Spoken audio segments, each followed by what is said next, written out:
ಇವತ್ತು ನಾನು ಯಾವ ಟಾಪಿಕ್ ಬಗ್ಗೆ ಮಾತಾಡ್ತಾ ಇದ್ದೀನಪ್ಪ ಅಂತ ಹೇಳಿದ್ರೆ, ಕಷ್ಟ ಅನ್ನೋದು ಪ್ರತಿಯೊಬ್ಬ ಮನುಷ್ಯನಿಗೂ ಬಂದೇ ಬರುತ್ತೆ.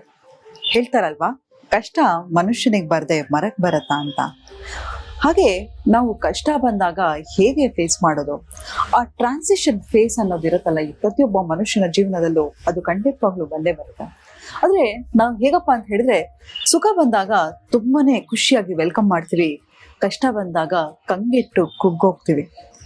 ನಿಮ್ ಜೀವನದಲ್ಲಿ ಮಾತ್ರ ಅಲ್ಲ, ನನ್ನ ಜೀವನದಲ್ಲೂ ಕಷ್ಟ ಬಂದಾಗ ಏನ್ ಮಾಡ್ಬೇಕು ಅನ್ನೋದೇ ಗೊತ್ತಾಗಲ್ಲ.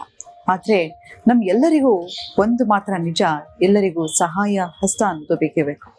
ನಮ್ಗೆ ಕಷ್ಟ ಬಂದಾಗ ನಾನು ಜೊತೆಲಿ ಇದ್ದೀನಿ, ಅಥವಾ ಹೆದರ್ಕೋಬೇಡ, ನೀನು ಒಬ್ಳಿಗೆ ಅಲ್ಲ ಅಥವಾ ನೀನೊಬ್ಳಿಗೆ ಅಲ್ಲ, ಇದು ಎಲ್ಲರ ಜೀವನದಲ್ಲೂ ಆಗತ್ತೆ, ಧೈರ್ಯ ತಗೋ ಅಂತ ಹೇಳೋ ಒಂದು ಮನಸ್ಸು ಬೇಕಾಗತ್ತೆ.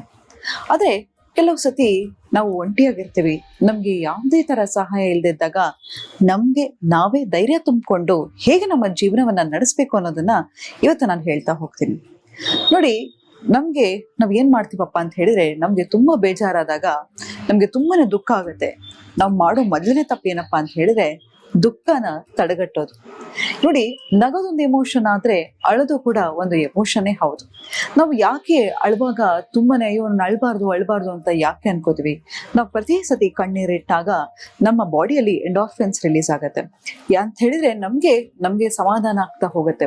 ಅದು ಕೂಡ ಅಳೋದು ಒಂದು ನಮ್ಮ ಬಾಡಿಯಲ್ಲಿ ಇರ್ತಕ್ಕಂಥ ಒಂದು ಕೋಪಿಂಗ್ ಮೆಕ್ಯಾನಿಸಮೇ ಹೌದು.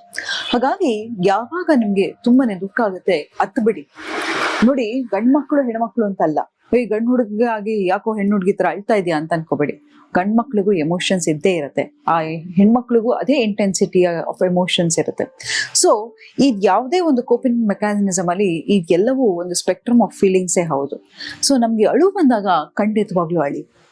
ಇನ್ನೊಮ್ಮೆ ಏನ್ ಮಾಡಿ ಅಂತ ಹೇಳಿದ್ರೆ, ಯಾರು ನಮ್ಮ ಜೀವನದಲ್ಲಿ ತುಂಬಾ ಅನ್ಯಾಯ ಮಾಡ್ಬಿಟ್ಟಿರ್ತಾರೆ, ಅಥವಾ ಮೋಸ ಮಾಡಿರ್ತಾರೆ, ಅಥವಾ ಕೆಲವು ಸತಿ ನಾವು ತುಂಬಾನೇ ಹಚ್ಕೊಂಡಿರೋರು ನಮ್ಮನ್ನ ಬಿಟ್ಟು ಹೋಗಿರ್ತಾರೆ, ಇಲ್ಲಾಂದ್ರೆ ಸಾವು ಅನ್ನೋದು ಯಾರನ್ನ ಬಿಡುತ್ತೆ ಹೇಳಿ?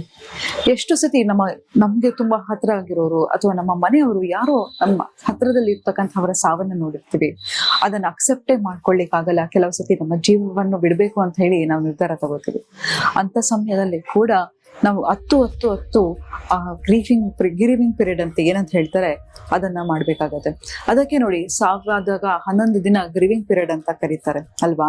ಹಾಗಾಗಿ ಅದಾದ್ರ ಮೇಲೆ ಇಂಟೆನ್ಸಿಟಿ ಆಫ್ ಎಮೋಷನ್. ನೋಡಿ, ಈಗ ನನ್ ಕೆಳಗ್ ಬಿದ್ದೆ ಅಂತ ಇಟ್ಕೊಳ್ಳಿ, ನನಗೊಂದು ತರ್ಚು ಗಾಯ ಆದ್ರೆ ಆ ಗಾಯ ಮಾಗ್ಲಿಕ್ಕೆ 10 ಇಂದ 11 ದಿನ ಬೇಕಾಗತ್ತೆ.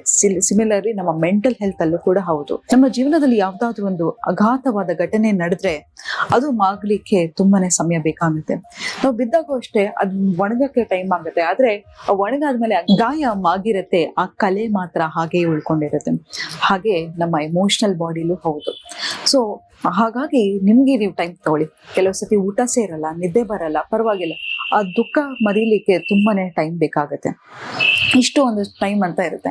ಮತ್ತೆ ನೀವ್ ಯಾರ ಹತ್ರ ಫ್ರೆಂಡ್ಸ್ ಹತ್ರ ಹೇಳ್ಕೊಳ್ಳಕ್ಕೆ ನಂಗೆ ನಾಚಿಕೆ ಆಗುತ್ತೆ, ಅಥವಾ ಯಾರ ಹತ್ರನೂ ಹೇಳಕ್ ಆಗ್ತಾ ಇಲ್ಲ, ನಂಗೊಂದು ಆಪ್ತ ಸಮಾಲೋಚಕರ ಹತ್ರನೂ ಹೋಗಕ್ ಆಗ್ತಾ ಇಲ್ಲ ಅನ್ನೋ ಪರಿಸ್ಥಿತಿಯಲ್ಲಿ ನಿಮ್ಗೆ ಯಾರು ಬೇಕಾಗಿಲ್ಲ, ಒಂದು ಬುಕ್ಕು ಪೆನ್ನು ತಗೊಂಡು ನಿಮ್ಗೆ ಏನೇನ್ ಫೀಲ್ ಆಗ್ತಾ ಇದೆ ಅದನ್ನ ಬರಿತಾ ಹೋಗಿ. ಅದನ್ನ ಬರೆದು ನಿಧಾನಕ್ಕೆ ಓದ್ತಾ ಹೋಗಿ. ಹೇಗೆ ಓದ್ಬೇಕಪ್ಪ ಅಂತ ಹೇಳಿದ್ರೆ, ಯಾವ್ದೋ ಒಂದು ಕಾದಂಬರಿ ಅಥವಾ ಕಥೆಯನ್ನು ಓದ್ತಾ ಇದ್ದೀರಾ, ಬರೀಲಿಕ್ಕೆ ನಿಮ್ಗೆ ಉದಾಸೀನ ಆದ್ರೂ ಕೂಡ ಒಂದು ಮೂವಿಯಲ್ಲಿ ಒಂದು ಕ್ಯಾರೆಕ್ಟರ್ ರೀತಿ ಅದನ್ನ ವಿಜುವಲೈಸ್ ಮಾಡ್ತಾ ಹೋಗಿ. ಈಗ ನೀವ್ ಯಾವ್ದೋ ಒಂದು ಫಿಲಮ್ ಹೋಗ್ತೀರಾ, ನಿಮ್ಗೆ ಇಷ್ಟವಾದ ಹೀರೋ ತುಂಬಾನೇ ಅಳ್ತಾ ಇರ್ತಾನೆ, ತುಂಬಾ ದುಃಖ ಪಡ್ತಿರ್ತಾನೆ, ಬ್ರೇಕಪ್ ಆಗಿರುತ್ತೆ, ಅಥವಾ ಮನೇಲಿ ಯಾರೋ ಒಂದು ಸಾವಾಗ್ತಿರ್ತಾನೆ, ಅವನ ತುಂಬಾ ಅಳ್ತಾ ಇರ್ತಾನೆ. ಆಗ ನೋಡಿ ನಿಮ್ಗೂ ಅಳು ಬರುತ್ತೆ. ಹಾಗಂತ ಇಡೀ ದಿನ ನೀವು ಆ ಫಿಲಮ್ನ ನೆನ್ಸ್ಕೊಂಡು ಅಳ್ತಾ ಇರ್ತೀರಾ? ಇಲ್ಲ. ನಮ್ಮ ಜೀವನ ಕೂಡ ಹಾಗೆ, ನಾವ್ ಎಲ್ಲರೂ ಒಂದೊಂದು ಪಾತ್ರವನ್ನ ವಹಿಸ್ತಾ ಇರ್ತೀವಿ. ಇವತ್ತು ನಾನೊಂದು ತಾಯಿ ಆಗಿರ್ಬೋದು, ನಾಳೆ ಒಂದು ಫ್ರೆಂಡ್ ಆಗಿರ್ತೀನಿ, ಒಂದು ಹೆಂಡತಿ ಆಗಿರ್ತೀನಿ. ನಮ್ಮ ಜೀವನದಲ್ಲಿ ನಮ್ಗೆ ಎಲ್ಲಾದ್ರಲ್ಲೂ ಒಬ್ಬೊಬ್ಬರ ಲೈಫಲ್ಲಿ ಒಂದೊಂದು ಪಾತ್ರ ಇರುತ್ತೆ. ಹಾಗಾಗಿ ನಾವು ಮಾಡೋ ದೊಡ್ಡ ತಪ್ಪೇನಪ್ಪಾ ಅಂತ ಹೇಳಿದ್ರೆ, ಪ್ರತಿ ಸತಿ ನಮ್ಗೆ ಕಷ್ಟ ಬಂದಾಗ ಅಯ್ಯೋ ನನಗೆ ಕಷ್ಟ ಬಂತು, ನನ್ ಕಷ್ಟ ಯಾರಿಗೂ ಬೇಡ ಅಂತ ಹೇಳಿ ನಮ್ಮ ಕಷ್ಟವನ್ನ ತುಂಬಾ ದೊಡ್ಡದಾಗಿ ನೋಡ್ಲಿಕ್ಕೆ ಶುರು ಮಾಡ್ತೀವಿ. ಈಗ ಒಂದು ಸಣ್ಣ ಕಲ್ಲನ್ನ ತಗೊಳ್ಳಿ, ಕಲ್ಲನ್ನ ಹತ್ರದ ಇಟ್ಕೊಂಡು ಕಣ್ಣ ಹತ್ರ ನೋಡಿದಾಗ ಏನಾಗುತ್ತೆ, ದೊಡ್ಡ ಬಂಡೆ ತರ ಕಾಣುತ್ತೆ. ಅದನ್ನೇ ದೂರದಲ್ಲಿ ಇಟ್ಕೊಂಡು ನೋಡಿದ್ರೆ ಅದು ಹೇಗೆ ಕಾಣುತ್ತೆ? ಒಂದು ಸಣ್ಣ ಕಲ್ಲು. ನಮ್ಮ ಜೀವನನೂ ಹಾಗೆ. ನಿಮ್ಮ ಜೀವನವನ್ನ ಒಂದು ಥರ್ಡ್ ಪರ್ಸನ್ ಆಗಿ ಯೋಚನೆ ಮಾಡ್ತಾ ಹೋಗಿ.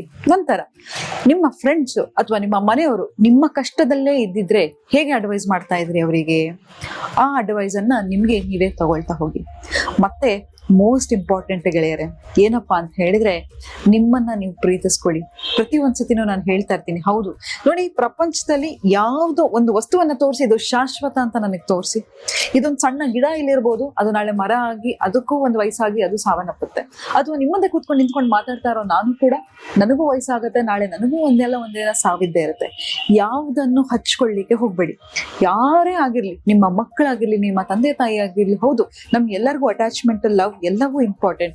ಆದ್ರೆ ಅವ್ರಿಲ್ಲ ಅಂತ ಹೇಳಿದ್ರೆ ನನ್ನ ಜೀವನನೇ ಇಲ್ಲ ಅಂತ ಅನ್ಕೊಳ್ಳೋದು ಮೂರ್ಖತನ ಆಗತ್ತೆ. ಯಾಕಂತ ಹೇಳಿದ್ರೆ ಈ ಪ್ರಪಂಚದಲ್ಲಿ ಯಾವುದು ಪರ್ಮನೆಂಟ್ ಅಲ್ಲ.